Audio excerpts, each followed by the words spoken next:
Everybody. Welcome to the Mayoral Transportation Forum, sponsored by Bike More in Action and the Real News Network, with partners the Baltimoreans for People-Oriented Places, Baltimore Transit Equity Coalition, Central Maryland Transportation Alliance, and Transit Choices. And thanks for everyone who came out today. We have a sold-out audience here at the Real News Network studios, streaming live online as well. This is going to be an interactive forum. We're going to be taking audience questions. There's an app where you can submit questions and up and down vote them, and we'll be going to those during this forum. My name is Jessel Noor. I've been a journalist in Baltimore for a long time, and these days my work focuses on journalism support, and I work with journalists all over the country and in Baltimore. And what I hear a lot in a lot of communities is that there's a crisis in democracy and there's a crisis in journalism, but I don't see that in this room today. I see a lot of people that have turned out for a chance to ask their questions to these panelists, and one of them will likely be our next mayor. And so, I think we should be really proud of that this is democracy in action and that we have a chance to pose these questions directly to these leading candidates and also hold them to account for their statements here once they're elected. So I'm really honored to be here as your moderator today. I wanted to go over the ground rules.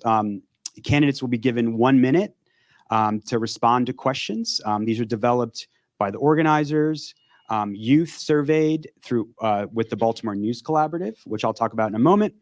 And we'll have Eric keeping time here, and I'll remind you, but we'll try to keep it on time so we can get to as many questions as possible. Every candidate will get a chance to answer the question. I can repeat the question if needed. And if in your response, if any of the candidates single out another candidate, that candidate will get 30 seconds of rebuttal. Pretty standard stuff. And then you'll also each be given 1 minute for closing remarks as well. For the audience here, present here and online, we're here to listen to these candidates' vision for transportation. This is not a rally. But it's a forum, and we expect our audience to treat this space that way.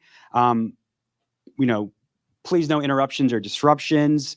And as I mentioned, you have a chance to submit your questions and to support the questions you like through the website. If you're here in person, the second page of that brochure you have has a QR code to go to those questions. All right, any questions before we start? Good to go. All right. So we'll start down the line. We'll start with you, Sheila, and then we'll just go down the line and we'll work our way back to give everyone a chance to answer these questions. All right, so the first question comes from a young person in Baltimore. So one of my roles today is working with the Baltimore News Collaborative, which is 5 local newsrooms, The Banner, The Beat, YPR, MPT, and Morgan State. And we surveyed dozens of young people to ask them what their top priorities are, what questions they want you all to answer. So the first question came in from a young person, Charlotte Murphy, who's a voting age young person, and she wants you all to answer this question so she can help decide who she supports. She says, young people have identified transportation and the lack of reliable options as a top issue for them. Recent polling confirms this. Multiple studies have found a strong connection between access to transportation and economic and social mobility. How do you plan on improving transportation options for city youth? Specifically, we heard that especially getting to school is a huge challenge for young people. So Sheila, let's start with you. Thank you for that question. And what was the young lady's name? Charlotte Murphy. Charlotte Murphy. So thank you, Charlotte Murphy, for that question. And you're right, it is the key transportation to deal with not only economic development, but also schools, shopping. And we need to have all modes of transportation. I started the Circulator. And today in particular, it just happened last night, I was thinking about the forum. And I believe that what we need to do is, one, take the Circulator and we need to expand it. But in expanding it, because I had a lot of seniors that mentioned about not being able to get to the bus stop ever since the Hogan administration did the Baltimore link. It's like less buses now. And so the Circulator could be that connection to the public transportation within the city. I also believe that we need to, number one, first and foremost, which is extremely frustrating to me, is we really need to calm down our traffic, because that makes it difficult to ride a bike. Oh, that's my signal. My 1 minute. I forgot. I gotta. We'll have. There's a lot more questions, a lot more chances. Thank you, Brandon. Yeah, and thank you for the question, Charlotte. I think that what we have to do is build a transportation infrastructure for all here in Baltimore. First and foremost, that starts with making sure that MTA is properly funded, that we are no longer allowing the state or anyone else to balance the backs of their budget on Baltimore, and also doing what we've already started to do. Changing how MTA is actually overseen, going to a regional model, which is why I organized my county executive counterparts to go to Annapolis to start that process, to build complete streets that are prioritizing pedestrians and people that are traveling on bus. This is why we have seen an 18% reduction in pedestrian deaths here in Baltimore, and continue to do things like expanding the Circulator, which we're already taking into Cherry Hill to provide opportunity for people who have been where the buses have been stored to be able to get on the bus for free, like folks in wealthy neighborhoods as well. Thank you. Thiru. Thanks so much. For 13 straight years, the colleges in Baltimore were surveyed, and the number one concern that graduating seniors had with Baltimore was the lack of adequate public transit. It was the reason they gave for not sticking around in Baltimore. We attract talent from all around the nation, all around the world to Baltimore to study here. And then we basically usher them away because what they need, what they have in New York City, in Boston, in San Francisco, in London, in Paris, in the best, most livable cities in America is free, efficient, affordable public transit. And we just don't have it in Baltimore. The question was specifically about what we would do for our kids. And the two things that I would do in 20 seconds are not only guarantee free universal pre-K for every 3 and 4-year-old, but have door-to-door transit, just like a school like Cristo Rey does. And then at the high school level, we have too many folks that are dependent on the broken MTA system. We can't wait for that system to get fixed. Of course, we should work for it, but I'm gonna not wait another 10 years to have what every kid needs to have, which is an affordable, dedicated bus to and from their home. Thank you. Transportation is not only a civil rights issue, but it is an economic empowerment issue. As a kid in Cherry Hill, I had to catch the bus from Cherry Hill to Poly. It took me 2.5 hours up, 2.5 hours back. Every day I'm on the bus for 5 hours. So I know the deficiencies of the system. What we need to do in the city, and that involves young people being involved in this as well, we need a comprehensive system that allows us to have a reliable system that is equitable, that is safe, and that's multimodal, and that is based upon light rail as its base, as its anchor. And I think that the modes that young people tend to use and need, we can focus on their needs through that multimodal system, but that is anchored by light rail. Thank you. We have another question from a young person we talked to at the collaborative. Building off that first question I asked about your plans for improving transportation. The question is specifically asking about transportation has been identified as the largest contributor to climate change in the United States. What's your plan to make transportation not only more accessible, but more environmentally sustainable? And we'll start with you. Absolutely. Well, because I'm in the energy business, we do a lot of work with electric vehicles and building solar systems and those kinds of things. I think that we need to look at how do we use renewable energy technologies more as transportation for our transportation system. We just had the collapse of the bridge in our area. And one of the things that we need to do, and I'm saying to the governor and whoever will listen to me, is that we need to rebuild smarter. And we need to build into that things like solar energy to power that bridge. Having it being multimodal, not just roads, not just cars and trucks, but trains and bike lanes and those kinds of things. And so I think to the degree, sir, that we integrate those technologies into our transportation subsystem, we will reduce the carbon footprint. Thank you. Cars are the problem and buses are the solution. The reality is that in the most prosperous cities in the world, it's a pain to have a car. If you live in New York City or San Francisco or London, it is annoying to have a car. That is the aspiration. That is how you become a first-class city. We can't get there overnight. My family is an immigrant family. We came over from Sri Lanka, and my dad, the first car we had was a lime green station wagon, and the two kids and the two parents plopped into there and went everywhere. But before that immigrant family could afford a car, my dad took the bus on Edmondson Avenue to go teach at Edmondson High School.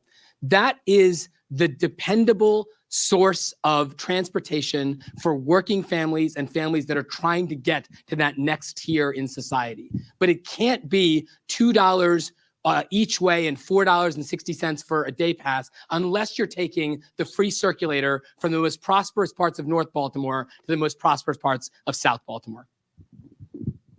Yeah, I think that we know what we have to do, right? We have a complete streets ordinance that is supposed to be, and we're going to continue to do that focus of building transportation infrastructure for all. And that's going to create tough conversations because we do. I agree with my opponent. We have way too many cars on the roads, and we are not prioritizing, especially those who come from disinvested neighborhoods, like where I grew up in Park Heights, where I took the bus 2.5 hours every day to Mervo back and forth, and understanding only that I lived in Park Heights and could on the subway made my travel a little bit faster. We will continue to build that infrastructure. We've already started with electrifying our fleet here in the city and have to work through that governance and MTA to do the same thing there. We will build the red line this time. We will not be taken off the map like we were with Governor Hogan to make sure that there's that east-west route. We also were awarded an east-west route through my good friend, Secretary Buttigieg, to do another east-west bus route in Baltimore City.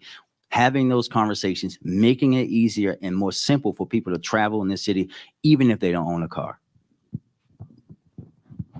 So I'm glad that Mayor Scott brought up about the electric cars, because if the plan that I put in place with the first electric cars for the city would have then been built on after I left, we would be significantly a lot further than a lot of other cities. But also, I also took the bus. Going out to Northwestern High School and to college, Towson State University, when I didn't hitchhike. But back in the day, you could get away with a little bit.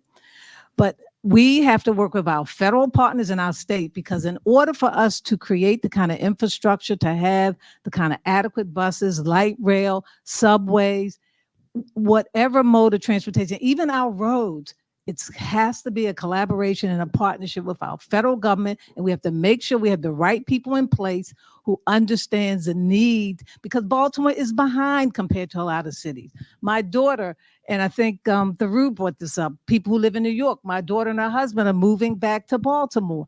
In New York, they don't have to have a car, but now they had to come to Baltimore and they should have to start looking for a car. And so we have to work with our federal and state representatives. 30 seconds. Yeah, thank you. And I just want to point out, I can't speak to why the folks before me didn't do it, but this is why we are actually electrifying the vehicles. But more importantly, which is why I've been leading to the point about federal and state partnership on getting our highway user revenue refunded, right? We were short at $900 million from the Great Recession until a few years ago, causing us to lose out on $3 billion of federal money that we know, with the partnership that I have directly with the president himself, the Secretary of Transportation, now having a governor that believes and understands in Baltimore that we can get. And now it's the time for us to strike on it. Thank you. Thiru, we'll start with you this time, and we'll just keep rotating who answers first. Y'all get a break that way. So we're starting questions from the organizers, and I will say that the Baltimore News Collaborative has a survey, and I don't think all your campaigns have gotten the survey. I don't know if you've all completed it, but there's still time with more questions from young people. Back to questions from organizers, specifically around the red line. As we know, Governor Moore has said we're going to build a red line, something that Larry Hogan vetoed when he came into office.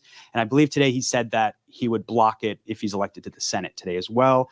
What will you do as mayor to maximize the benefits of the projects, for Baltimoreans and minimize the harm, specifically on the red line? Yeah, look, one of the things we have to realize is that the red line has become a political football, and its fate ends up depending on elections, which is very frustrating because we know that elections turn from one to the other.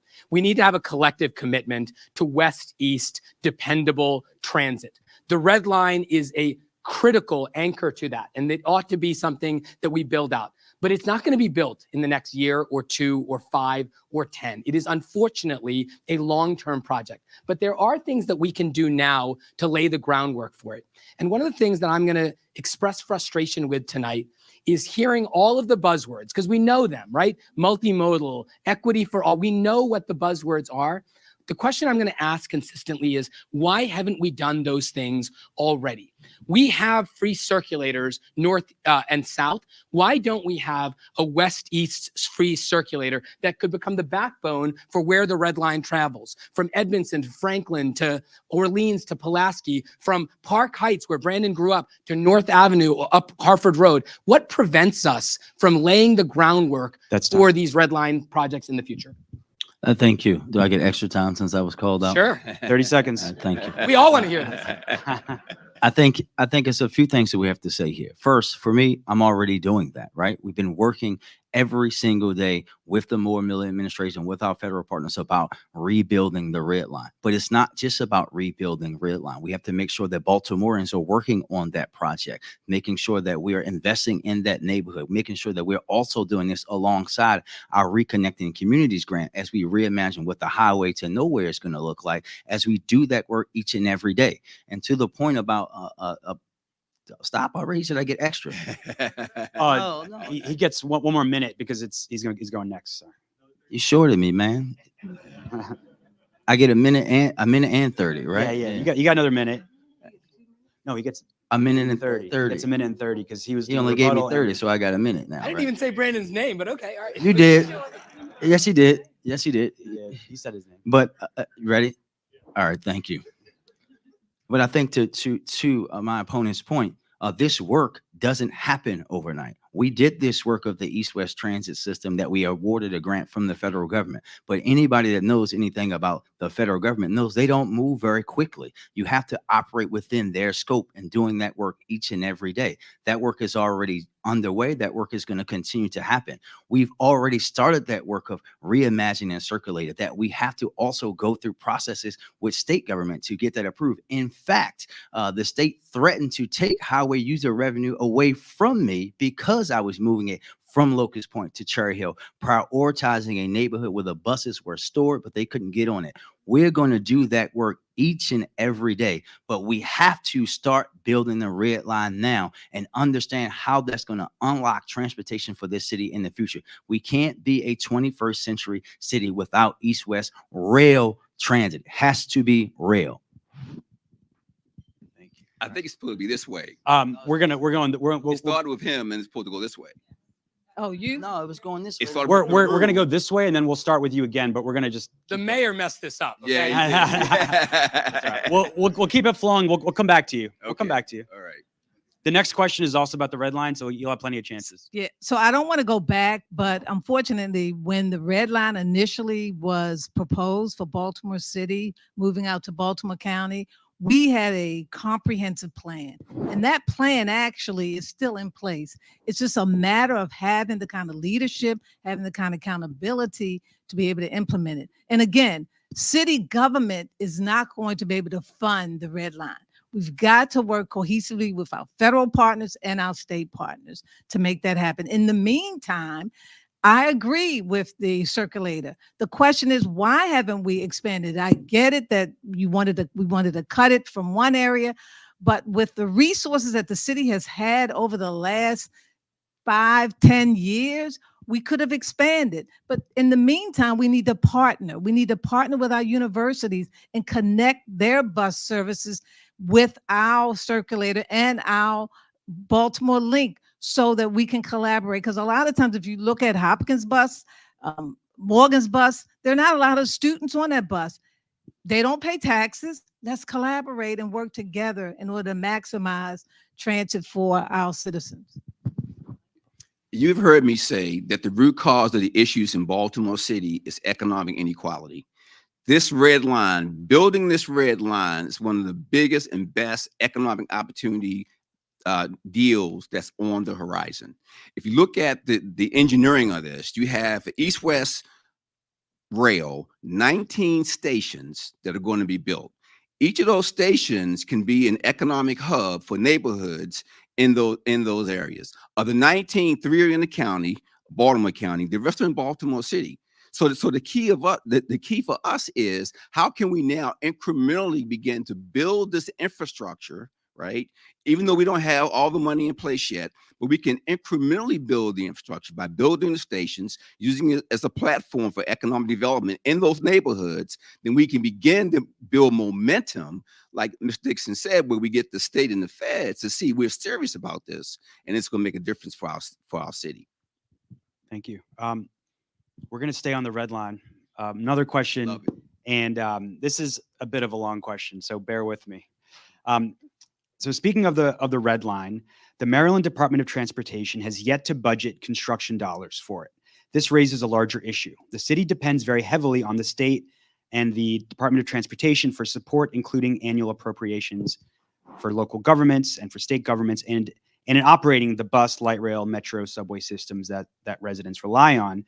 Additionally, the MTA, through the MTA, the state is the lead in building new transit projects such as the Red Line.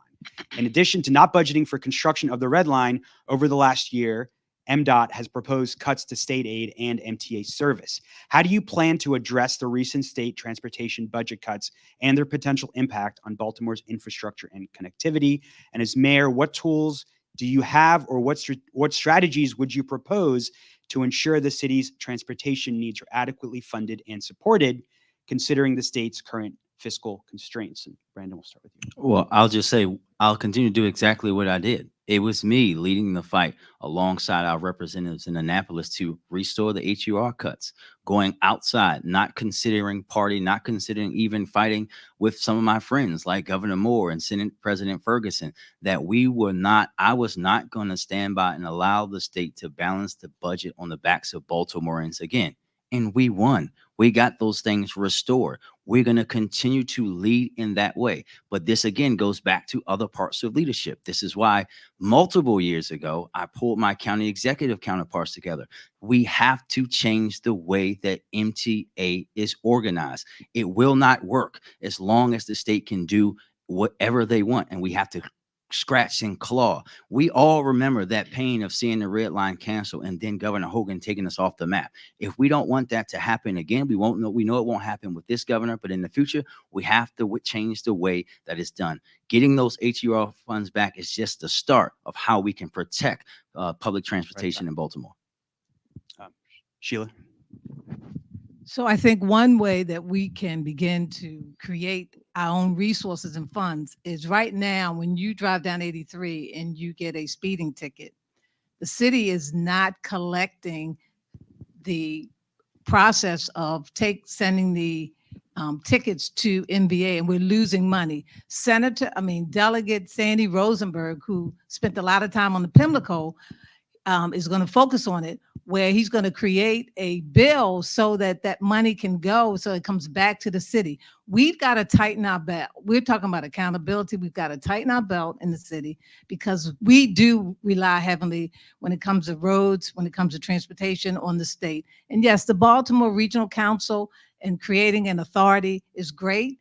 It sounds good, but we're still going to be relying on federal government. So we as a city have to tighten up on the monies that are coming in from 83, our other modes of speed cameras that people are constantly dealing with in other parts in the city. We've got to use that money to help us to create that infrastructure. Yep. So what is important here is that we need to change the paradigm as to how we view transportation projects. See, these projects are going to have to be revenue generators. They're going to have to be profit generators if it's going to be sustainable. To the degree that we have to depend upon the state to help us to rebuild these systems, we're putting ourselves at risk. I mean, you look at, for example, the Red Line. The Red Line will cost us about $3.2 billion to build in today's dollars, but they're estimating it's going to attract about $6.9 billion of development. Development follows rail, not buses. Buses don't follow. So we need to change the paradigm of how we build these projects, how we pay for them, that is sustainable. And I think we do need federal dollars to help us get jump started and state dollars. But long term, what is sustainable is a model that can pay for itself. And I think that's what we need to focus on as a city. What's frustrating to me is to hear that we have done things in the abstract, but there is nothing real that has changed on the ground. Amen. We years ago made plans about bike lanes, about buses, but none of the reality has changed. 77 miles of bike lanes were supposed to be built. According to the banner, 17 and a half have been built in the last few years. These are the kinds of barometers that we have to use, whether the mayor is actually delivering on these pledges and promises. It's easy for all of us to engage in sloganeering. When Mayor Dixon tells you that she's going to take extra money that is being lost from the I-80 speed cameras to try to invest in buses or transit, understand we're talking about a revenue stream that is already dramatically down because there's less people speeding than we thought. But we're talking about a fraction of that. We're talking about hundreds of thousands of dollars. What we need to invest is tens of millions, hundreds of millions of dollars. Ask the mayor how much of our $3.5–4 billion budget gets devoted to public transit. And then you will see the reason why none of this stuff is actually happening. All right. You'll both get a chance to respond. This time I said their name. Right, you did. And what I have learned, Thiru, is that we are not collecting those revenues. And so we're not getting the money, even if it's $3–5 million, we're not getting it because we're not going through the steps in order for it to come back to the city. And believe it or not, there are a lot of people that are still speeding down 83, as well as other streets within our city. If you drive around in the city, or if you walk, or if you bike. And so we have to have a system in place to collect. And that's where management and accountability comes in. And listen, this is what I'll say is, first and foremost, we have to understand what we're talking about here is that we've been actually trying to work with our partners at the state to give us the authority. We're talking mainly about out-of-state drivers that we can't collect from, and we have to have the approval for MVA to allow us to go after those individuals. And also, we all have to be reminded that the state restricts what the money can be used for all street cameras. So we have to be reminded of that. But we know that we have a long way to go as far as we're talking about building the infrastructure in Baltimore that we want. But with the discussions that we hear about how many bike lanes and bus lanes that Mayor Scott has put in and we're ruining the city, it doesn't align to what my colleague is saying. We're truly invested in building public transportation infrastructure for all, and we'll continue to do it. Just for the record, 83 is the only state road that is controlled by a local jurisdiction, right? So the city does control 83 as it goes through Baltimore City. So we have a lot more control over that asset than I think that is being provided. Can I just clear that up? That's for maintenance, just so everyone knows again. That is correct. That just for maintenance, you still have to abide by state rules. So just to be reminded, this is why we historically got the most HURL funds, because we are the only jurisdiction in the state of Maryland that has to maintain all of its roads. So if you're on Reisterstown Road and you cross in the Pikesfield, State Highway does that. We have to do it ourselves. And this is why we have the setup that we have, but why it's also critical for us to not always be the ones that they cut. Since the mayor got more time, can he answer the question about how much of our budget is actually spent on transit? I answered the question. Go ahead, Tim. Okay, we'll start with you for the next question. Okay. So this is also this is a question about regional transit governance. Also a popular question from our audience. Last year in an op-ed, county executives, regional county executives, and Mayor Scott said the establishment of a regional transit commission would be a huge step forward, and something we currently lack. They also called for legislation requiring further study of even stronger oversight system, fully independent regional authority like Washington, D.C. has, like the Washington Metropolitan Transit Authority. Do you support the creation of a stronger oversight system, a Baltimore-based authority now, and what will you do to advance its possible creation if elected mayor? So first, I believe in regionalism anyway. People come in and out of the city from various counties and vice versa. And so I think this authority that only strengthens Baltimore as well as Baltimore County, Anne Arundel County, et cetera, our ability to be able to create revenue in order to deal with our respective roads as well as transit. So I think it's definitely something that I would support and that I would advocate for, but I would also make sure we keep a timeline in place where we're not talking about it year after year, but we actually get it done. And so through working collaboratively with the state, with the senators and delegates and the governor, we will work towards getting this done in another year. So governance is always critical. And one thing we have to recognize is that we're all interdependent. You know, Baltimore City, the surrounding counties. So that makes a lot of sense. But I think that Baltimore leadership needs to be clear on what the objectives are that it has in being a part of that regional push. Too often, our leaders in the city allow the surrounding counties to dictate to us how we're going to operate this regional approach. And I'm saying that we as leaders need to be clear on what we expect out of that relationship and make sure that we protect the interests and the rights of the people of this city. I look at the red line, I look at all the things that we're trying to do. I mean, buses are not the solution to our city's issues. 85% of the riders on the bus systems are African Americans, and they're working class people. And most of them can't use buses to get to their jobs. They can get to 8% of the jobs that exist on the bus versus on light rail. So we have a lot of things here we need to factor in as we look to how we regionalize our approach to transportation. But if people can't get to the jobs that they need, that is not an argument against for fewer buses. That's an argument for more buses. That's an argument for buses to go to the places where we need them to go. That is an argument for free buses to go to the places where we need them most. It is very difficult to wrest control of an authority from the state. But the reason why the city doesn't do it, the reason why all of those county executives and the mayor advocated for a commission and not for an authority is because they don't really want the responsibility and the downside costs of a public transit system. If you actually are devoted to it, then you should have advocated not for a commission, but for the authority to actually control it. And that means it comes out of your budget. It has to become one of your priorities. You've got to figure out a way to make it work. That is hard. But we would not be the first city in America if we achieved my goal of having free buses within 5 years to have free buses. We'd be the 7th city in America to do that. And each and every one of those cities, they pay for that commitment. They don't ask the state. They don't ask the feds. They don't make excuses. They don't create commissions. They don't create plans. They get it done. So, of course, I support it because I'm the reason why we're doing it in the first place. And that's what true leadership is about. But what we have to do is understand how things work and how the state of Maryland works. You can't dictate to the state of Maryland and General Assembly of the governor what they're going to do in the legislative session.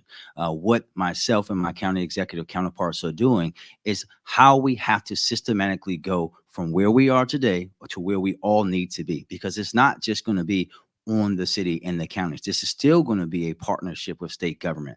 But what we are doing is showing that we are moving. We don't know. We're not talking about why they didn't do it before. This is something that should have existed. We know it exists in Philadelphia, in DC, and all these places. But having this regional governance model, and for us doing the responsible thing of having this commission to study what one is best for the Baltimore region, not just plopping something down without doing that due diligence, is the responsible way to lead as we go through where we are today and where we will be with a regional governance model. Thank you. Bob, we're going to start with you. This next question. Please. So I'm going to start mixing in some of the audience questions. So 60 people wanted this question asked, so I'm going to go with it.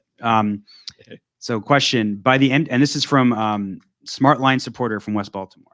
By the MTA's own timetables, surface light rail averages just 6.2 miles an hour on Howard Street, the downtown portion of its track between Mount Royal and Camden Yards.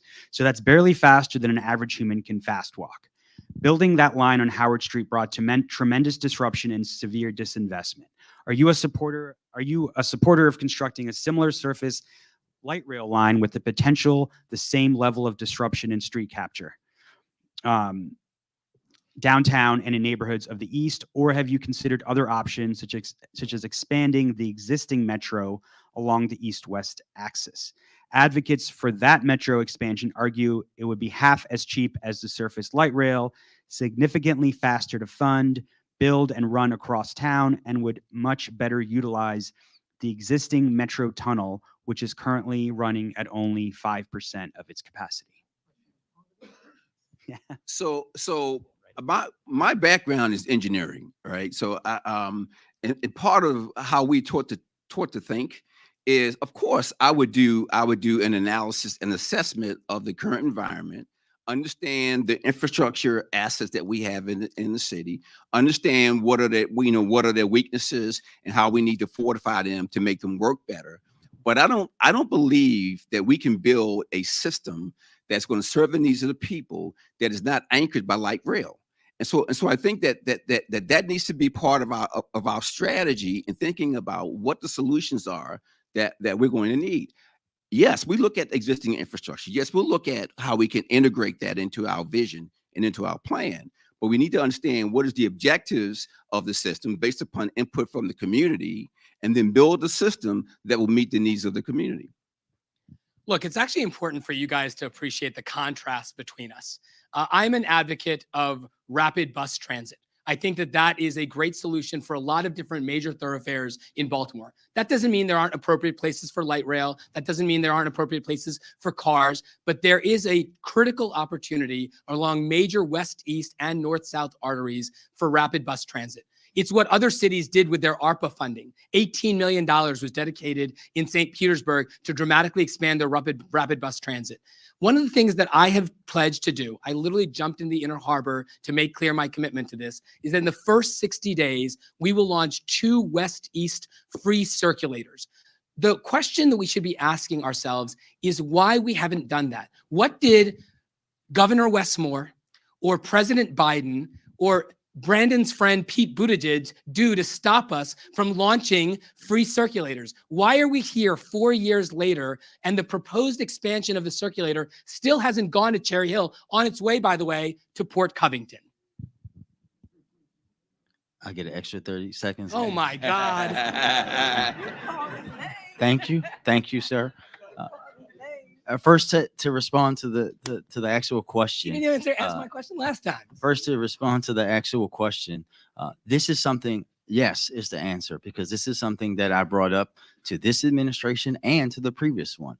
Some of you know about the infamous meeting with the former governor around red line alternatives before they canceled the red line, where I said in that very meeting that, hey, if you guys are considered changing what we're doing for the red line, we have an existing metro system that we could expand, that we could build the red line down from Social Security, down through Emerson, down through the highway to nowhere, and then finish out going to the east side through the existing thing. We have to consider all options to make sure that we're getting people where they need to go very, very quickly. And as we go to rebuild the red line, this is a both and approach, right? This is why we did work with my good friend, Secretary Buttigieg, to get that grant for East-West Transit. This is why my good friend, Secretary Buttigieg, gave us $9.9 million complete streets grant for the Baltimore City, the largest that any city has gotten, to support the work that they know we're doing every day to build transportation infrastructure in the city. This is not a gimmick for us. We have to go through processes. We do not step around processes at all, especially when you're dealing with the federal government, and we'll continue to do that work each and every day. The red line, metro versus light rail. I have it. Yes, so I have it. I have the question. So I met with the West Side Coalition Group and I saw the plan, and I agree with part of the plan to use the metro to go from west to east. But I also believe that in going out to Baltimore County, that we would use light rail. I think it's got to have to be a combination of the two. And I believe, and I saw the plan, I saw the redevelopment of the West Side Highway to Nowhere and that whole development. But I also, when I saw the plan, I called the State Department of Transportation. And because Tony Bridges used to be a delegate, I said to him, please take this plan to the governor so he can see this. It makes sense. And it incorporated development, incorporated metro, and it also incorporated light rail. So I support that, and I'll be an advocate for that because I was the first on board for the red line. thank you. Thiru, I think we're going to start with you on this Great. one. And it's a question about quality of transit service, reliability, frequency, access to destinations. It's no secret that some businesses, neighbors, and stakeholders are hostile to public transit in Baltimore City, especially downtown. Recently, there have been efforts to move transit hubs and relocate bus stops to make way for Lyft and Uber. Since the city controls its streets, how would you as mayor ensure that transit vehicles would not lose right of way on the streets? The mayor of Baltimore is the most powerful mayor model in America. And one of the things that lots of mayors have, but this mayor, our mayor, we have in particular, is dramatic control of our right-of-ways. That is nobody else's authority. The feds control the airspace. There's concurrent jurisdiction over the waters, but the streets are ours. We get to decide where the priorities are. And when we get into arguments with Lyft and Uber, we have to understand that they are here because we let them be here. Just like Bird scooters are here because we let them be here. We can put all sorts of restriction and conditions. We can require Uber and Lyft, if they want to operate in our city, to provide free rides for seniors in food deserts to grocery stores, as other cities have done.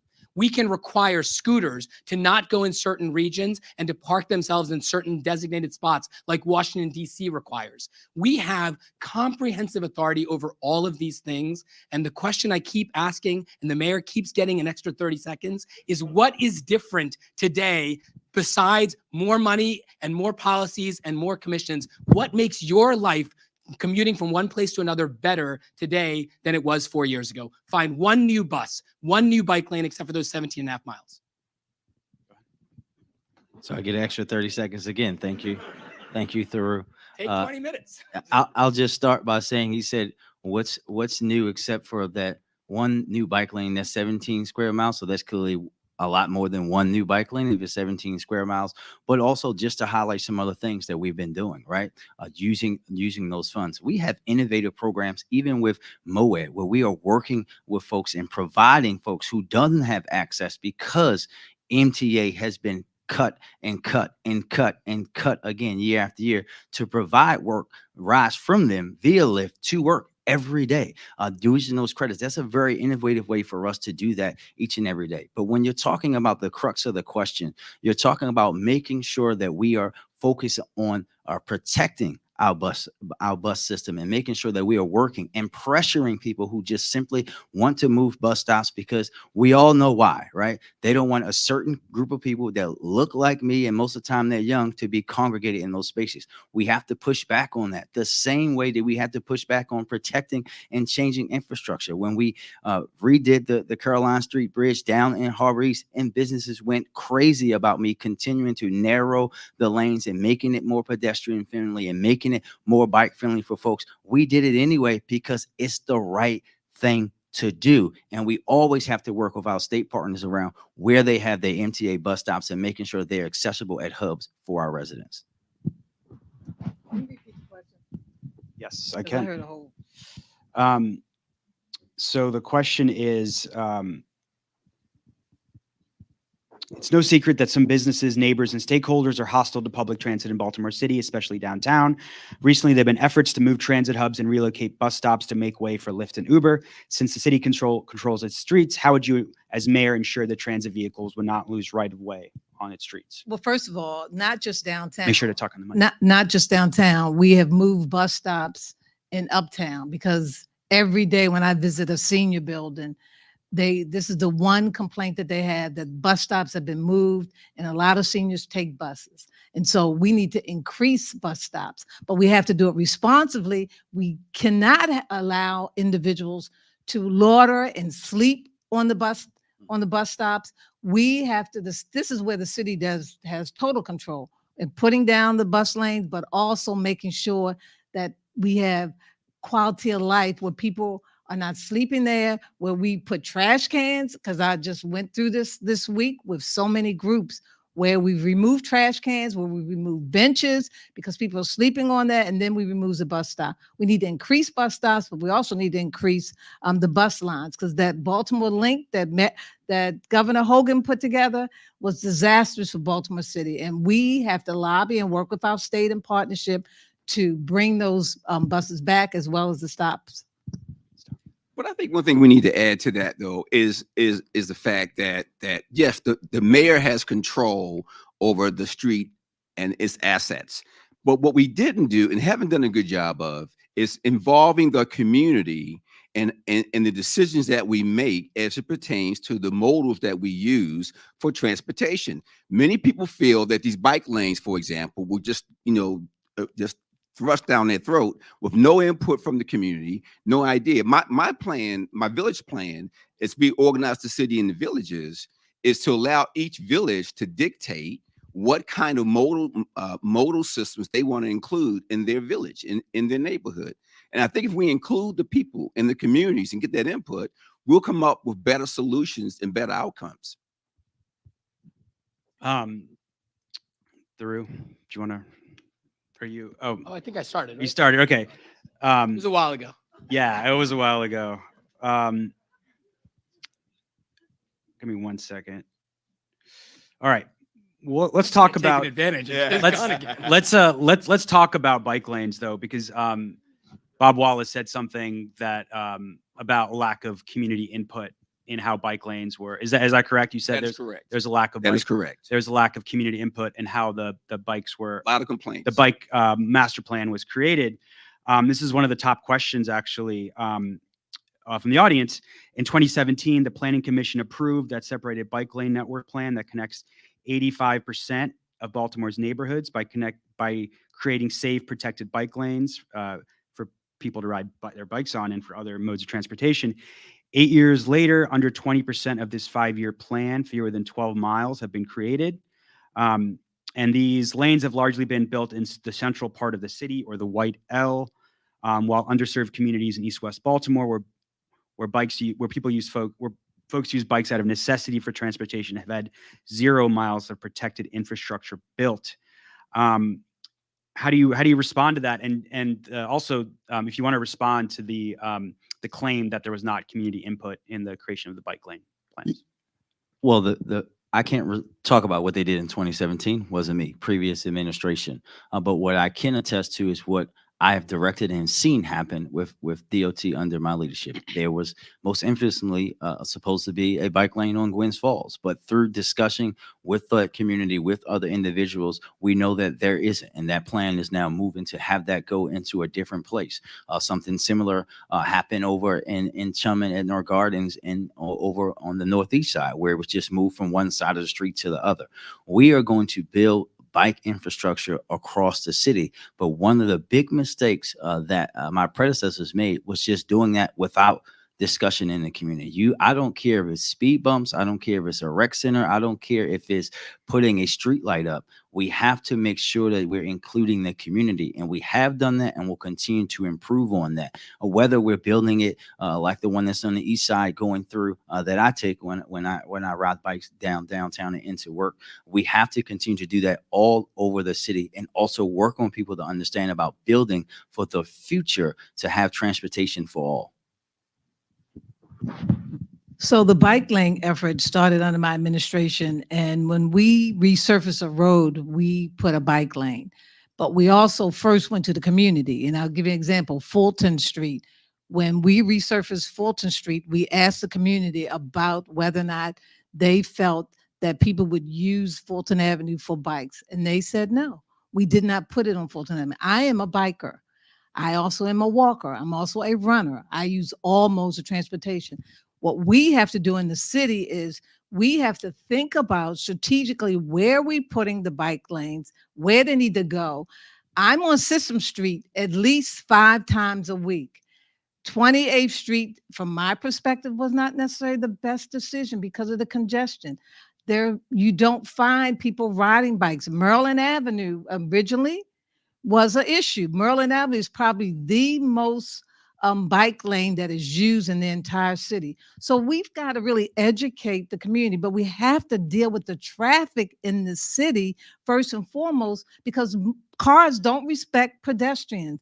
And until we deal with this issue, and now finally the commissioners sees the challenges that we've been talking about for years now, the frustration of people not stopping at a red light, not stopping at a stop sign.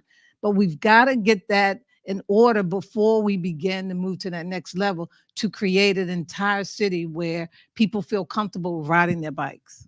But we have to prioritize because in a city that has constrained resources like we do, I think, Mr. Mayor, we have a deficit in the upcoming, or you had to close that gap a bit with some cuts and some non-hires.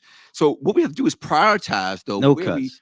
we no cuts, but you non-hires, right? So where we spend our money.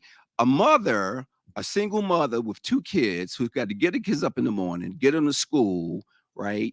And using the public transportation does not care about bike lanes. And so that I'm just saying we need to prioritize. If we have limited dollars, where we're going to spend those dollars to get the biggest economic bang to help most people in the city that need transportation.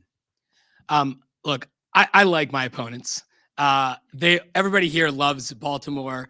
If you listen to our prior mayors tonight, you would think, given their commitment to bike lanes and public transit, that we would have one of the most robust, rich networks of bike lanes and buses and light rail in the country. We have exactly the opposite.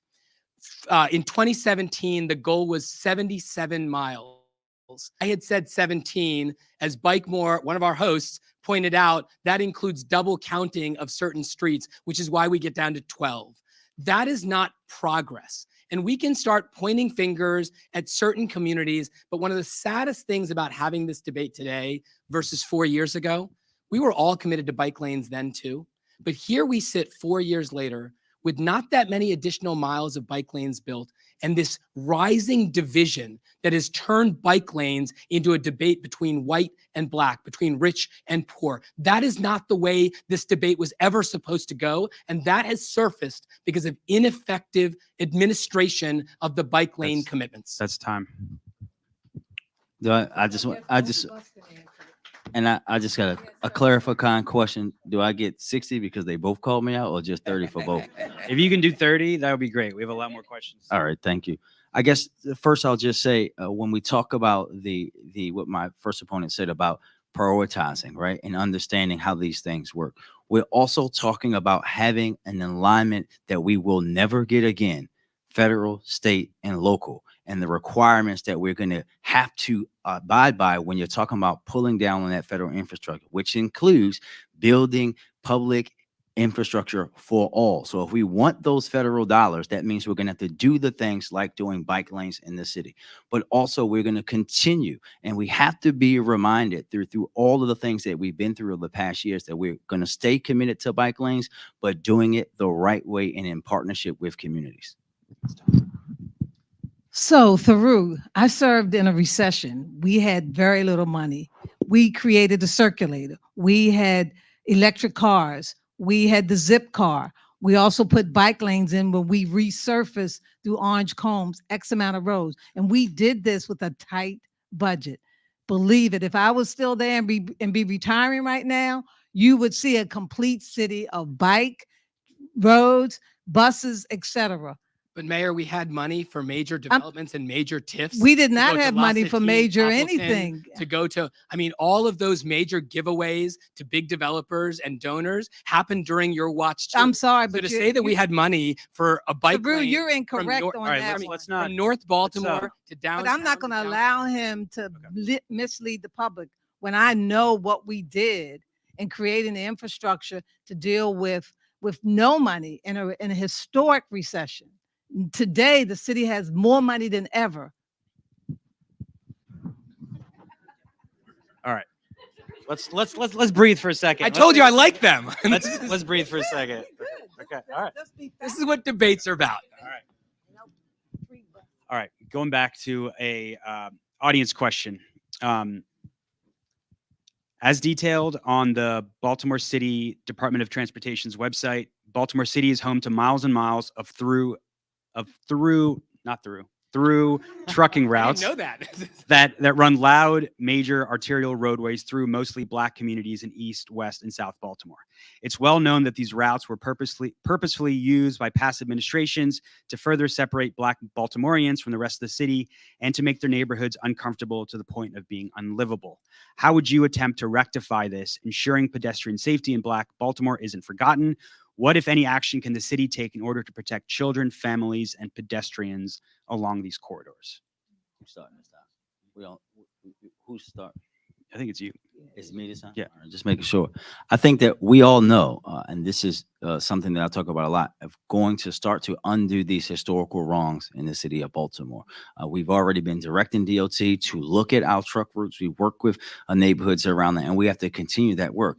And understanding that work became even more important with the collapse of the Key Bridge, because now we know that there are going to be more trucks into the city. We're going to need more enforcement, more understanding of how we're building roads and infrastructure to protect our pedestrians, which, by the way, while pedestrian deaths are up everywhere else in the state, they're down in one place, Baltimore City, because of the way that we're building roads and infrastructure. And we have a long way to go in protecting our communities, and we'll continue to do that work. We know Rome wasn't built in a day, but this is the kind of thing that we have to continue to grow in the city as we evolve how transportation is looked at in Baltimore. I do consultant work, and I represent some trucking companies. And we worked with the city during COVID. There's a task force that was created to look at ways to eliminate trucks through neighborhoods and communities. I think it's sitting somewhere on somebody's shelf. Nothing has been implemented. So one, that needs to be implemented because it will address many of the issues that communities face. Number two, I go back to the way people are driving in this city. It is not, and I'm shocked that we haven't had more incidents, but we have to get control on the traffic and slow the traffic down. It is out of control and it is dangerous to pedestrians. And we have to begin to make people understand that pedestrians have the right of way. I stepped out in streets many days just to make a point about having the right of way. And we have to do it cohesively. We need to have it goes back to management and accountability in order to make those things work cohesively. So what we know is that we can visit the past, but we can't live in it. So we learn from it, but we don't live in it. So no, there's no question that the transportation system as it stands today had racism to it, classism to it. I mean, it just was totally driven by those things. We learn from that, and then we move forward. But understand the impact that this has to the community, okay? Because every car, truck that drives by, it emits these nanoparticles, right? And these nanoparticles that the people are breathing in and day out, it scars the lungs. That's why you found when COVID came through, Mr. Mayor, that's why poor communities and Black and brown communities have had the biggest issues with COVID, because of the ingestion of these nanoparticles through our system. So we have to redesign the system, look at it again. How can we redesign it? And if we have to, spread out the risk across the city or eliminate it. But we cannot have it just reside in poor neighborhoods. Thank you. I've spent a lot of time asking why we haven't done certain things that seem like we could have done them yesterday. I'm going to just start telling you what we're going to do when I'm mayor. We're going to make sure that these trucks that are traveling through our city have one of two options, either to not come through our city or to place significant tariffs and fees on their way through on dedicated roads that are meant for trucks and not for other places. This is not a problem that we can't fix. We have so much authority over our land use. We have so much authority over our right-of-ways. We can do all sorts of things to make it more expensive for these trucks to come through. And the reason why we don't, in my humble view, is because they have lobbies too. They have donors too. And they have donated to campaigns for years to push against the simple restrictions that other cities put in place to prevent everything from illegal and unlawful towing to irrational tariffs on cars and trucks. New York City is talking about putting a fee to come downtown. We're never talking about those things. And the reason we don't is because we haven't had a mayor freed from the pressures of donors and developers until me, because I'm the first one who's using public financing. Thank you. Did you? I was first. Yeah, but did you want to respond to that or no? You don't have to, but. I carefully avoided using Okay. his. All right. I'm gonna be fair. He didn't call me out this time. Okay. So we're on Mr. Wallace. I think we're on you. Another audience question. Fare collection covers less than 20% of MDOT MTA operating funding. That means that fare collection fails to bring in any meaningful amount of revenue, yet has a high capital cost to implement, requires manpower to operate and enforce, and increases boarding time and decreases on-time rate. There's a lot of drawbacks for barely any money. I'm going to sort of cut these questions down as I'm reading them. There's a lot of drawbacks for barely any money in the first place. As mayor, would you work with MTA to expand free transit, and where would that money come from? I would definitely consider all options in terms of making transit easier and more economical for the people of the city. But we have to balance the cost and the expense of doing that. I think that the city has the resources that it needs to provide transportation for all the people in the city at a reasonable point, and that makes it equitable in every case. I think that the idea that we can have buses, throw more buses at it, I think that's the wrong solution. And I think short term, I think that can work. But I think longer term, we need to invest in the infrastructure that is reliable, that is equitable, that is safe, right? And that is multimodal, and that we can implement based upon the anchor of light rail. That fact that we only collect 20% of what it costs us is exactly the reason why we can make it free. The reality is this is not some profit center that is generating massive revenue for the city. It's a cost, and we just choose at what rate to subsidize it. Right now, we've decided to subsidize it at 80%. The extra 20% is the difference between poor people being able to ride for free and poor people having to pay $4.60 for a day pass. That money is coming for the least among us. Yes, the Circulator is free, and there are people from all parts of affluent Baltimore that ride the Circulator. But the buses that connect West and East Baltimore, South Baltimore, and Northwest Baltimore, they all cost money. And what we're asking is for the least among us to subsidize that extra 20%. It's what other cities figured out a decade or two ago. It's what cities in Europe figured out, 50 years ago. We are behind the times, and the only reason we haven't done it is because we don't have the courage to say this ought to be free, and our poorest and our most disinvested are not the ones that ought to be the ones that are paying the costs. I think that we know that it should be free, but the way to do that, and you have to talk truth, is that we can't make something free that we don't control. And that's the first and most important thing, which is why, and to talk about where the cost would come from, this is why you need the regional model. This is why it can't just be Baltimore City and the state of Maryland. It has to be Baltimore City, Howard County, Anne Arundel County, all of us overseeing the system and being responsible with our portion to make sure that we're providing free public transit. This is why we're already down that road to make sure that we have a governance model. The reason why they can do these things in these other places is because they have that governance model and infrastructure put into place. We will do it here, and we have to do it in partnership and at the right time, because we have to pass legislation to get it done in Annapolis, and we will. As we talk about this issue and many other issues dealing with transportation, we do have to heavily rely on the state and federal government. And I think the citizens have to realize this is where their voices come in to make a difference. We need to create this authority tomorrow. We need to expand. I created the Circulator. I would create a way to expand the Circulator. I would use some of the ARPA money that the administration had gotten for COVID to expand into neighborhoods and communities. Because the one thing that we don't think about when we talk about our citizens, we have a vulnerable senior population, and most of them have to take public transportation. And we tend to push them aside. And so the focus has to be our most vulnerable children who are trying to go to school every day and families who are trying to go to work, but also our seniors who we tend to not think about. Because I didn't hear one questions about disability, transfer, or any of that. And they are significant in our community. And that's where the impact is. And I would be that advocate for them and work with that. I think the mayor called me out by saying, let's No, be real. I didn't call anybody by name at all. Now, the former mayor said that she said the administration. I would consider that a call out, but I mentioned All right, no one by name. Can I just answer the question? I mean, I think it's important to say when the mayor says, let's get real, we can't do something to a proposal that I've pitched, I want to make clear what it is that we can do.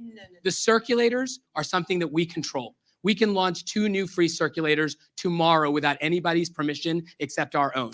The amount of money that is required to make buses free is something, a check that we could write to the state agency that does it. We could take ARPA funds. We could take a fraction of the $66 million we spent on police overtime last year. And we could say, here is the amount of money that is missing to make buses free. We don't have to blame the state and blame the president and wait for our friends to get into office to get things done.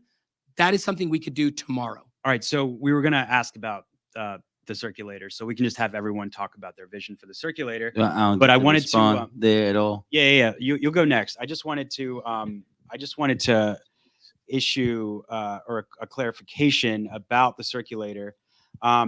Is it not true that the decision to build circulators is not just something the mayor can do? It has to be part of a broader part of the regional transit. No, the circulator was created by me, Mayor Dixon, at the time. I didn't have to go to the region or anybody. That's exactly right. Do you want to?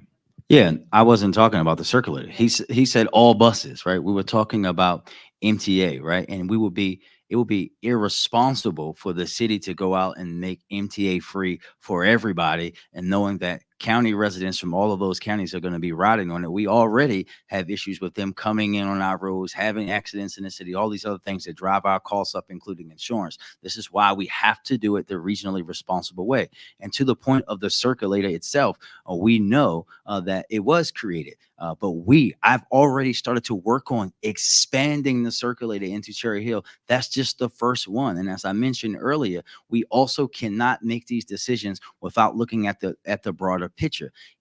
When I said I was expanding the circulator into Cherry Hill, the state threatened to take away millions of dollars of our highway user revenue.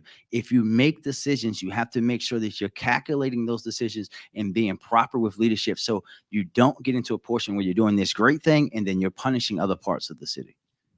No, this way. No, we're going this way. We're going this So way. what's the question on circulator? Yeah, Because- it was just a response. the Yeah, what was the expansion of the question? I didn't get it. Yeah.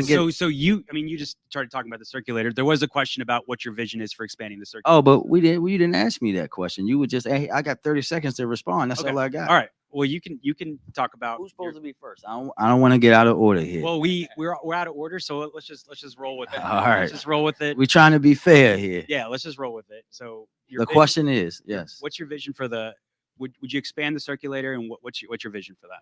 And it's for me, it's not just expanding a circulator. It's continuing to do what I've already done. Looking at the existing routes and seeing how we can make them work for other parts of Baltimore City. Just like we're taking that route and pushing it over to Cherry Hill, making sure that we're doing and finishing the work that we've already started those conversations around all those school buses from the universities, and making sure that they can be a part of the system, moving it into places like Park Heights, or having it go from Mondawmin down Pennsylvania Avenue downtown to create a route that goes that way from the existing lines first. Because we cannot continue to have what we have now, and the what we're doing in South Baltimore is just the beginning of how we're reevaluating what we're doing with the circulator. But I'm going to make this point again: that cannot be done on its own island. That has to be done in concert with all the other transportation decisions and things being made, because we cannot be irresponsibly doing that, knowing that it's going to cause a reaction that's going to hurt Baltimoreans in another way. So I'm glad the mayor brought up about connecting with the universities and colleges, because we haven't maximized those partnerships that we can use, and they have free buses. But I created the Circulator.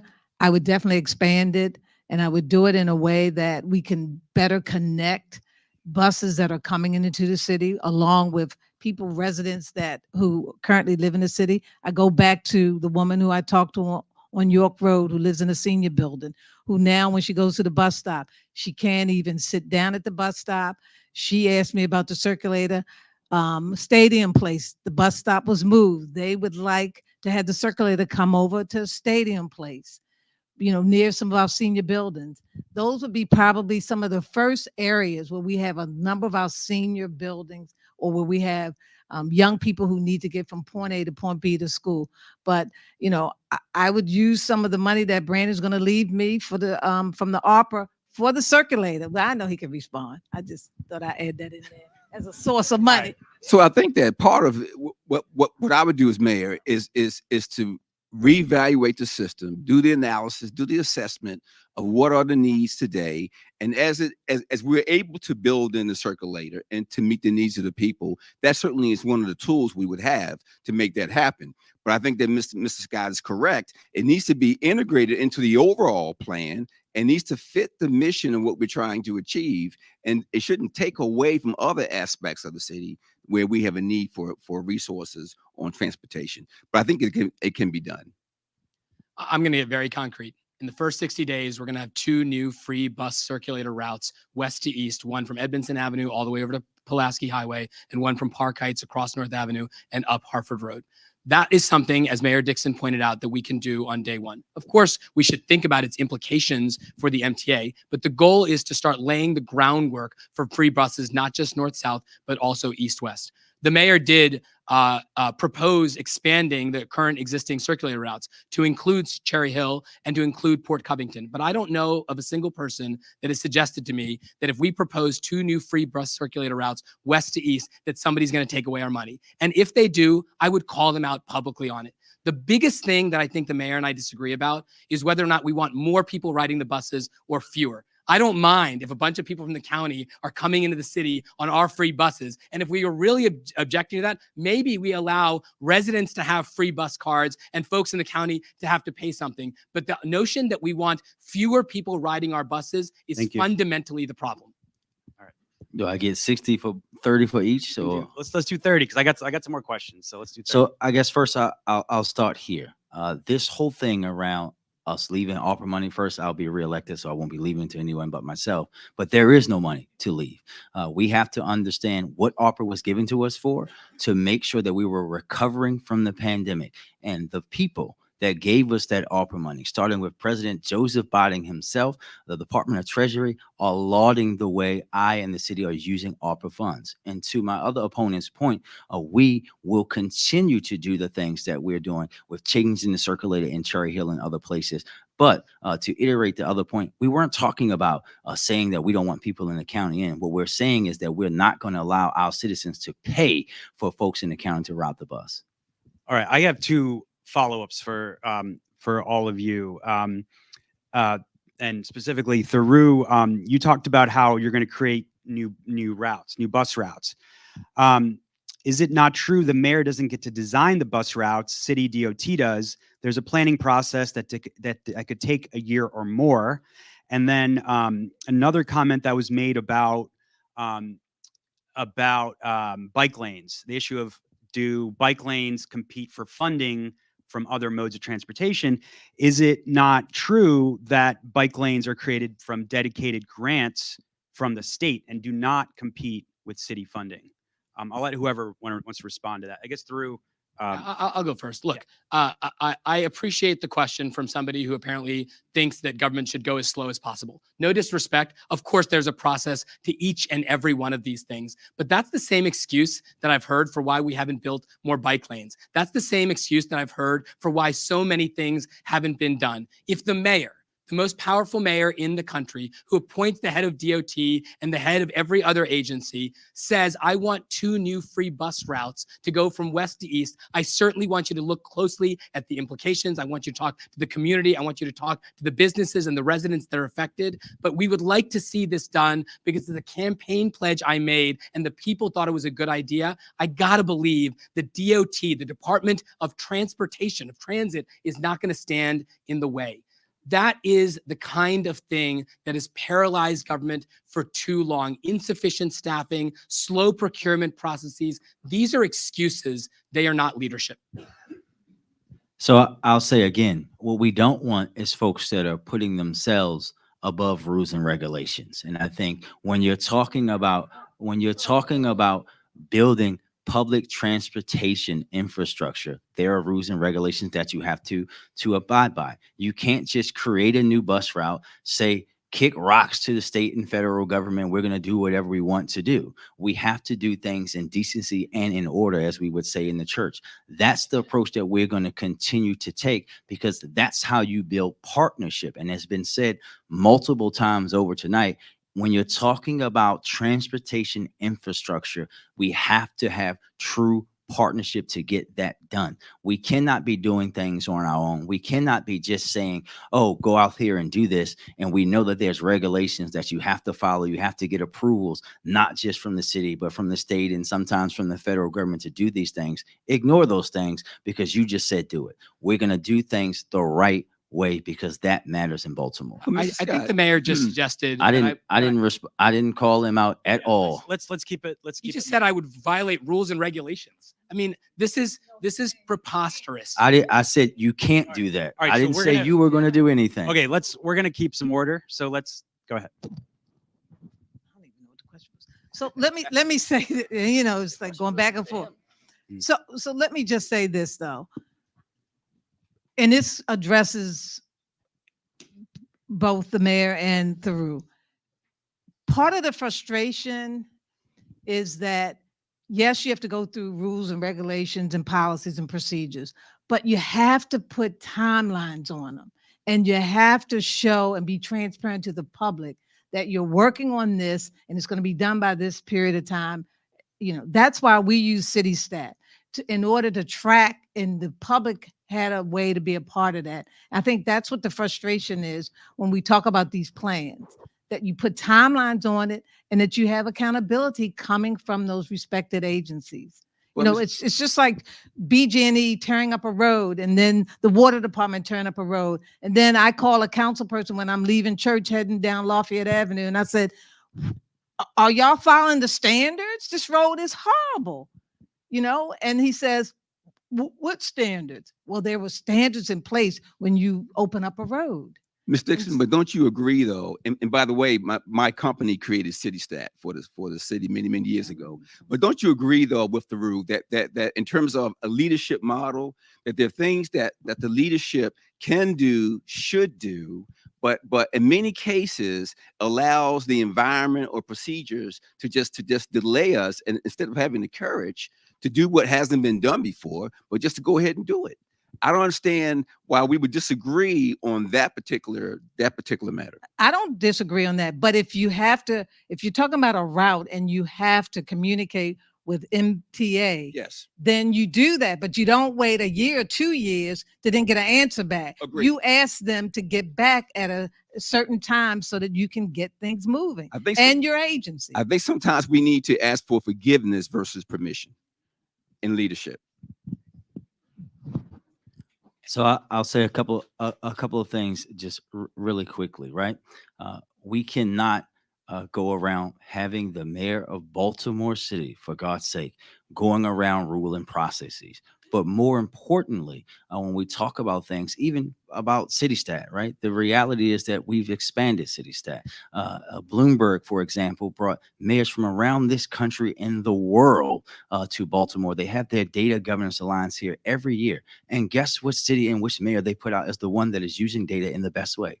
Me. We're going to continue to do these great things. That the decision to move that route in Cherry Hill was a leadership decision. It was not a popular decision. We've been talking with that community. Those folks know what's happening. We're going to continue to do that. Oh, sorry. You can thank me for that city stat, asset you had there. All right. I think we have time for. I think we have time for a couple more questions. So this is another question from the audience. And this is a very specific question to Facebook.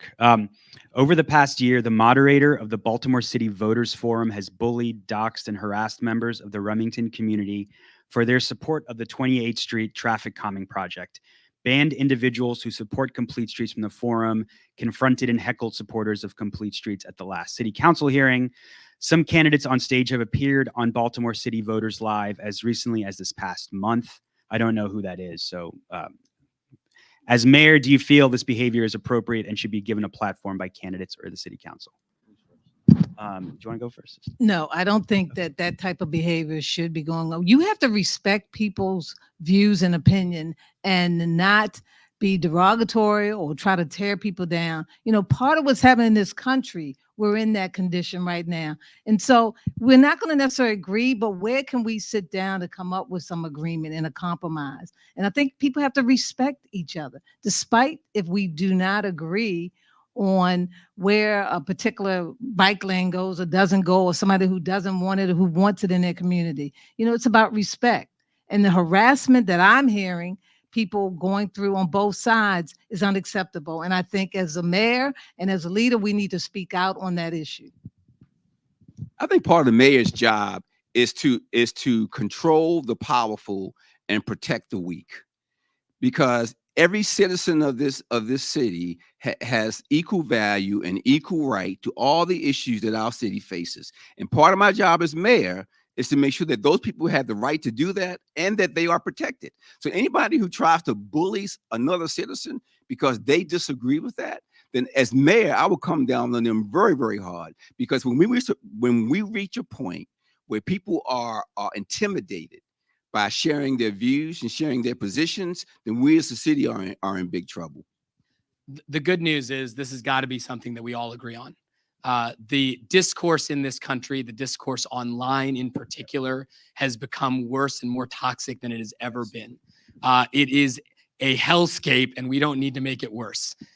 We, of course, need to respect one another's views. And even when we disagree, even when we interrupt one another, even when we vehemently have different divergent perspectives, there is value in modeling respectful behavior. Sure. The mayor and I have interrupted one another a couple of times. I've probably interrupted him more than he's interrupted me. I apologize. But that is how we show leadership.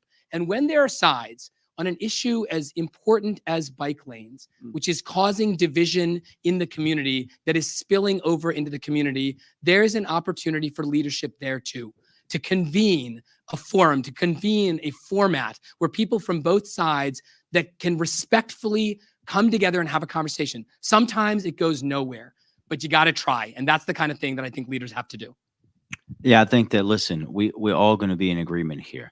I don't care what the issue is. If it's bike lanes, if it's how to deal with a neighborhood issue, we have to be respectful of everybody's opinions. We have seen what's happened across this country over the past few years and seen that even elevated in the past few weeks here in Baltimore.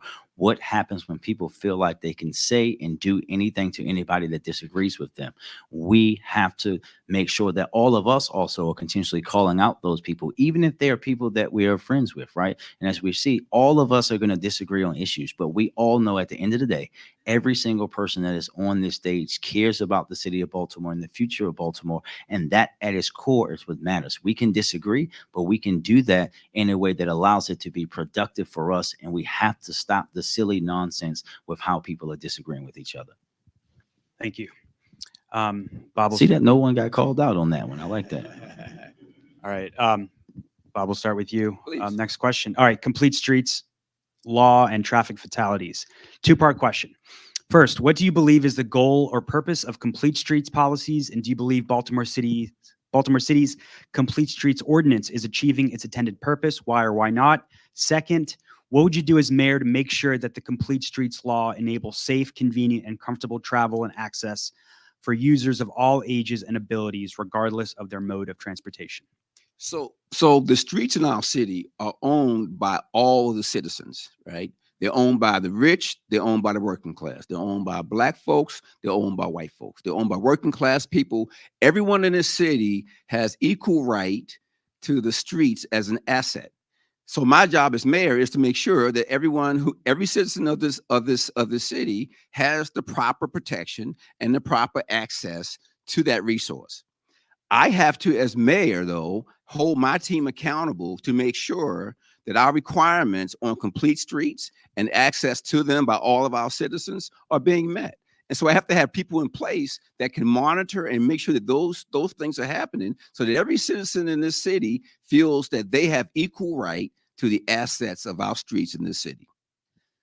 Complete streets is a philosophy. It's a commitment to make our streets safe for everyone, to make our streets safe for pedestrians and bicyclists in particular. It ought to be uncontroversial that that is an aspiration and a goal and a commitment that every city makes when it is developing and rehabilitating its transit grid. One of the challenges is that to make that real, you do have to have effective administration. When we think about why it is that we've only built a fraction of the 77 miles that we needed to, the reporters have explained it's actually quite simple. It's because there aren't enough resources in DOT. There's too much turnover. Folks go there and they are there for a minute and then they leave because they realize there's no commitment within that agency to get that job done. So we can all agree that we ought to make our streets more safe. We can all agree that we have to build out these public transit grids.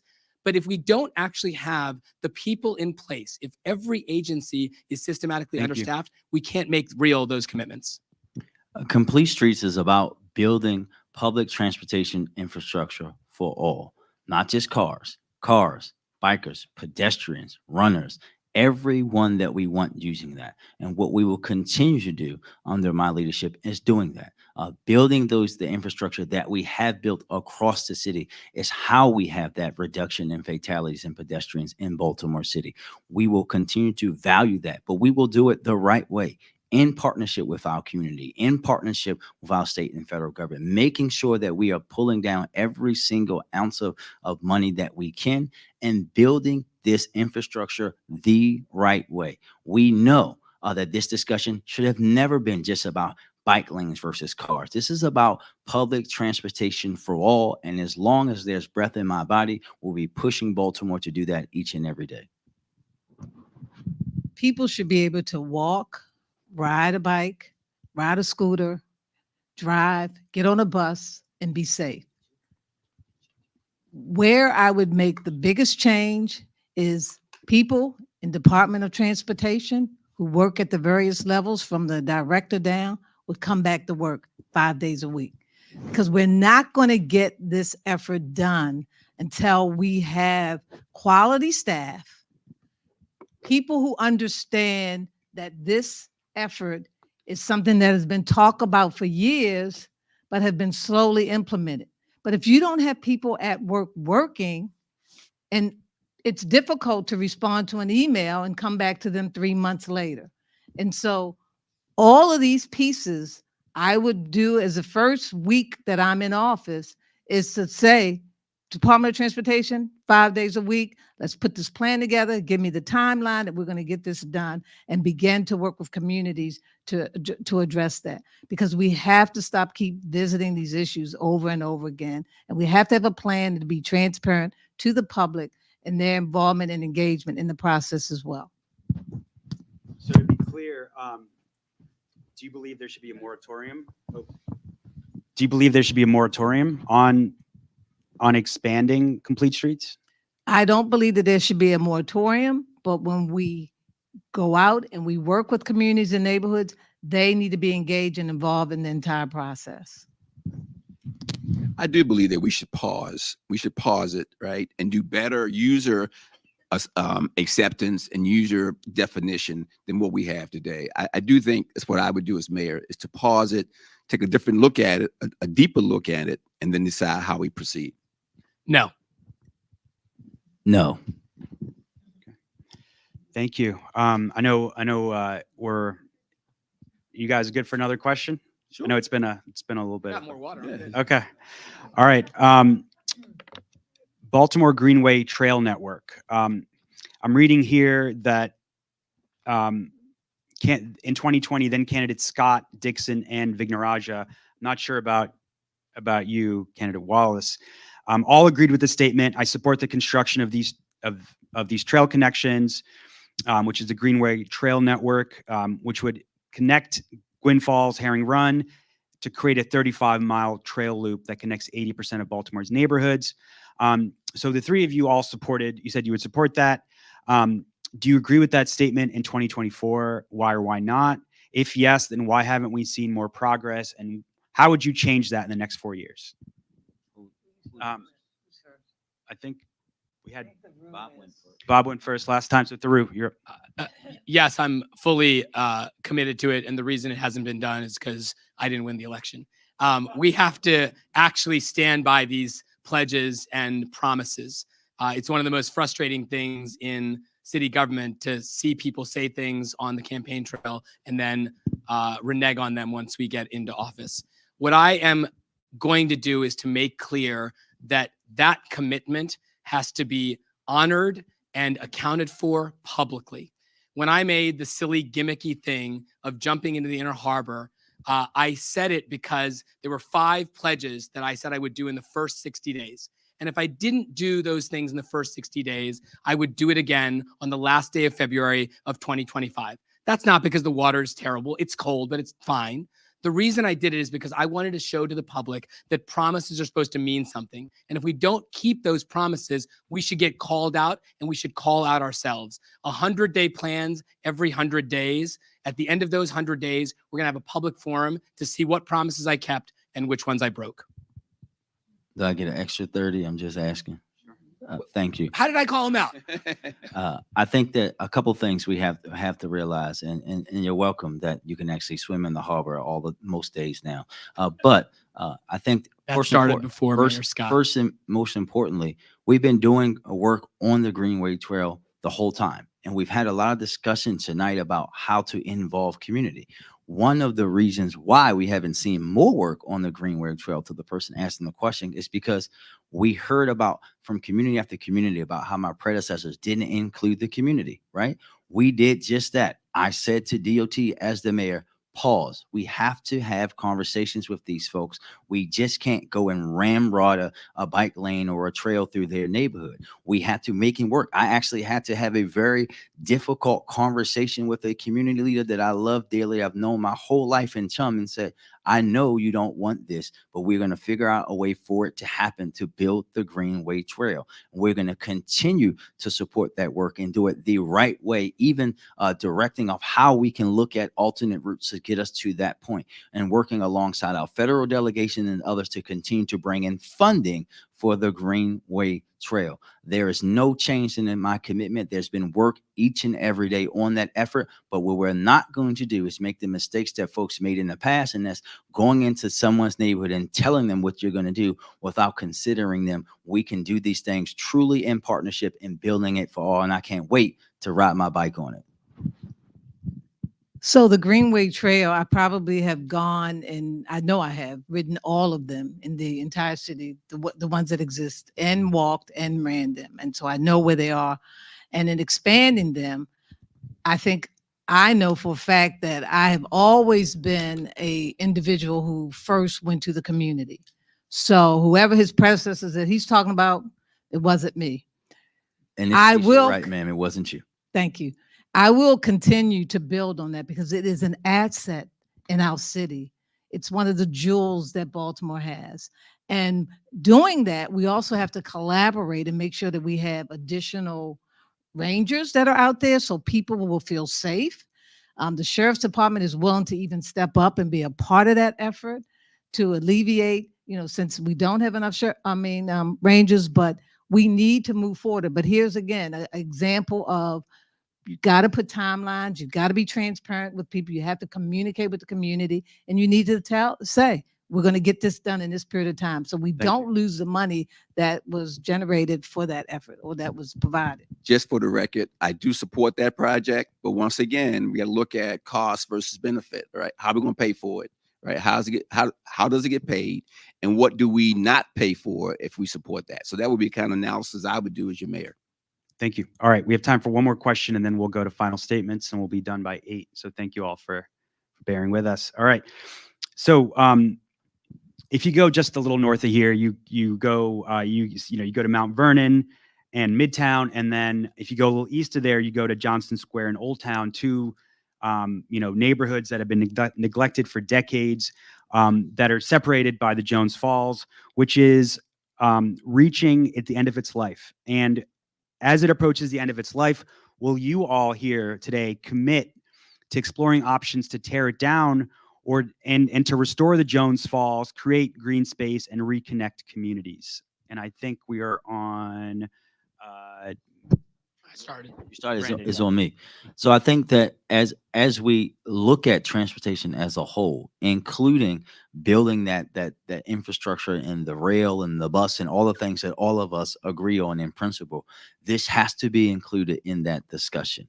So we have to look at all of that, right? Because also we've seen in other cities where they changed this, right? Where the highways, for example, it's a city that we don't really like in Baltimore, but Pittsburgh has a busway that's dedicated just for buses to come down from particular portions of the city, and make sure that we're looking at all of that. It's not just about tearing down 83. It's about also looking at how we can use that existing infrastructure to create ways for us to have folks transported in the city, whether it be bus, bike, walking, running. All of those things have to be looked at, but you have to, again, look at that in the context of the greater system that we have to build, from rail, from bus, from bike, and even including cars, that we want less and less of them as we go through time. Jay Brody was the executive director or the president for Baltimore Development Corporation. And Jay Brody and a team of individuals, they actually have an existing plan to show that the 83 would be down. But in doing that, it goes back to what Barbara says, where's the revenues going to come from? Because not only do we need to look at 83, but we also need to look at the highway to Noway, where that disconnect is as well, and how we're going to have to rely on our federal partners. This is an infrastructure in order to create that type of community and environment, as well as look at what is surrounding those areas and how we're going to have to build those communities up as we develop that. And so there's a plan that's out there. And I would support that if we get the support from our partners to help fund that effort. Thank you. I think what's necessary here in this, and with this question, is to have vertical equity, right? Meaning that unequal parties are treated unequally, because those neighborhoods that you talked about have been ignored for so many decades, and we've not allowed the resources in those neighborhoods. Now we have to allot for that.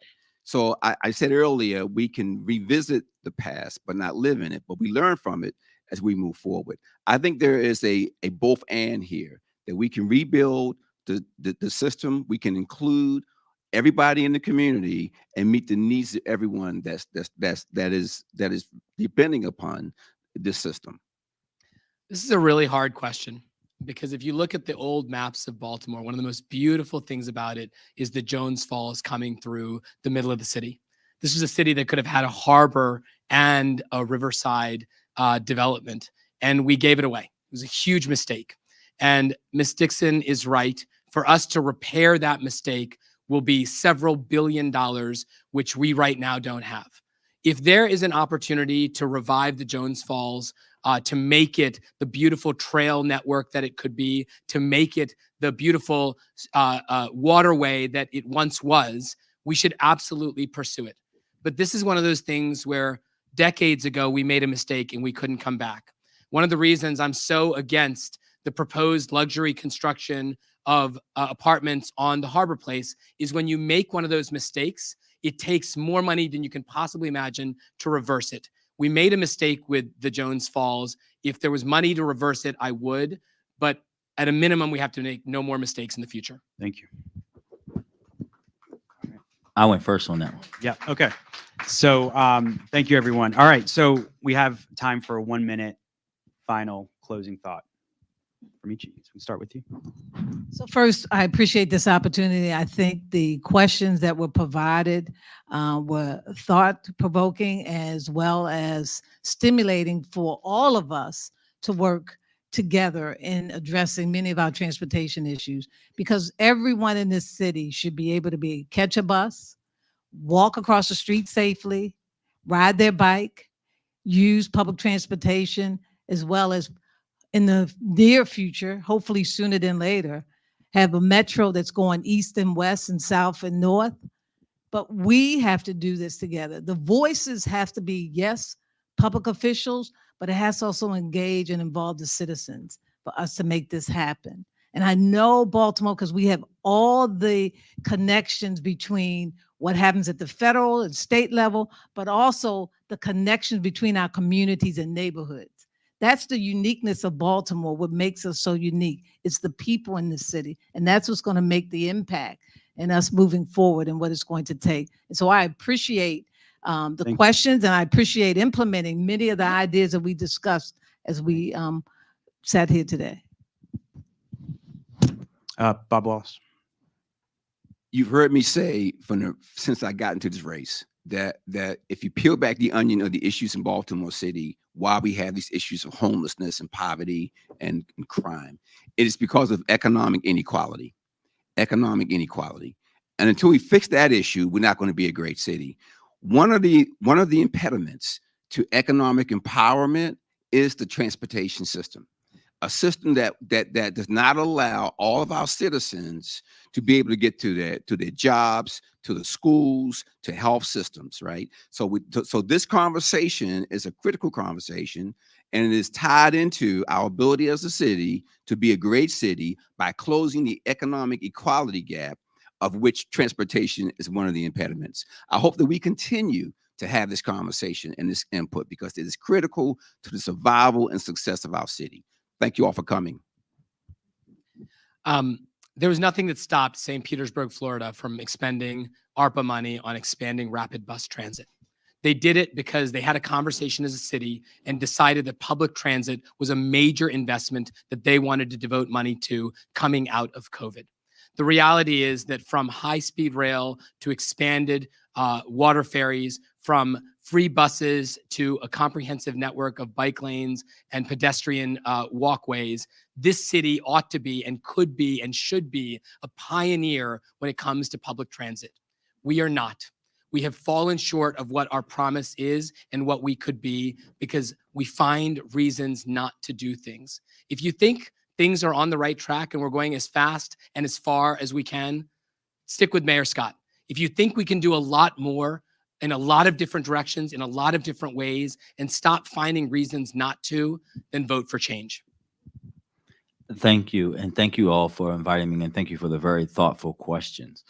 I ran for this office 4 years ago saying that I wanted to start the generational change to build the foundation of how Baltimore can be better, seeing and guiding us through the pandemic and starting to work to undo those historical racist wrongs that we know were put into policy in Baltimore. And we've been proud to do just that, doing it in every way, in transportation, leading and going to start the creation of this regional body to govern our transportation, not just in the city, in our region, and leading to go out and make sure that we are no longer allowing the state of Maryland to balance its budget on the backs of Baltimoreans that need that transit, leading by going out and saying that we're going to continue to build complete streets in Baltimore, that we're going to continue to do things like taking the Circulator into Cherry Hill, but also leading us in a way that we're always uplifting equity in practice, not just in word, and being very purposeful about how we're doing things in Baltimore the right way. Thank you.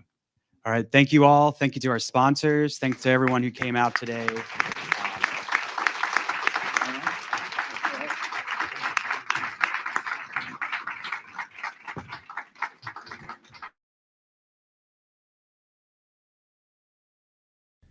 Thank you so much for watching the Real News Network, where we lift up the voices, stories, and struggles that you care about most. And we need your help to keep doing this work. So please tap your screen now, subscribe, and donate to the Real News Network. Solidarity forever.